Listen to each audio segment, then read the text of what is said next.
ওখানে আমরা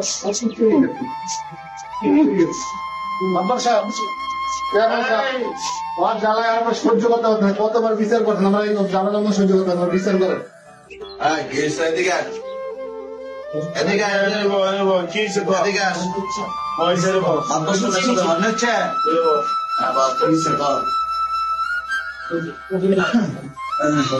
কি সমস্যা, কি করছে? হয়তো আপনি জানেন না, কতবার বিচার করছেন আপনারা, হয়তো চুরি চোরটা আমি সবকিছু করে, ওখান তো আমরা এলাকার লোক সব বিরক্ত হয়ে গেছি, আর ওরা সহ্য করতে পারতেছি না।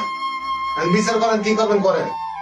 কিরে নজরুলিয়া, তুই কি আর ভালো হবি না?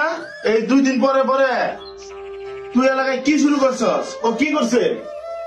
মানবার সাহেব, আপনি জানেন না ওর বিচার আচার আপনি অনেকবার করছেন না, হ্যাঁ, তো মনে করেন এখনো ভালো হইতেছে না, ওর কারণে আমার এলাকার কেউ শান্তি পাইতেছে না, চুরি চোরটা আমার আরো বাইরে গেছে। বিশ্বাস না হলে এদের কাছে জিজ্ঞাসা করেন আপনি। ওর এখন আমরা উচিত বিচার চাই, আমরা এখন উচিত বিচার চাই। আচ্ছা চেয়ারম্যান সাহেব, ওর বিচার আমি এই এলাকায় অনেকবার করছি। ও বিচার আচার মানে না, একটা চরম বেদব।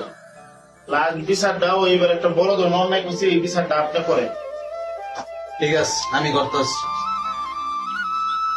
কিরে নজরুলিয়া, তুই কি ভালো হবি না? তোর ইতিহাসে তো ভালো কিছু নাই, একটু ভালো কিছু কইরা তুই দেখা। তোর কাছ থেকে কি একটু ভালো কিছু আশা করা যায় না? চেয়ারম্যান সাহেব, আপনি কি যে কন, আমি আগামী মাসেও বন্ধুর প্রেমিকাকে নিয়ে বিয়া করে ফেলাইছি। গ্রামে সবাই জানে, আপনি জানেন না আমি কখনো কোনো অন্যায় করি নাই, কখনো কোনো অন্যায় করি নাই। কত বড় বেদব চেয়ারম্যান সাহেব, দেখছেন? না তো সাপ এই কোনটার কথা শুনছে? চেয়ারম্যান সাহেব, কামটা কি করছে?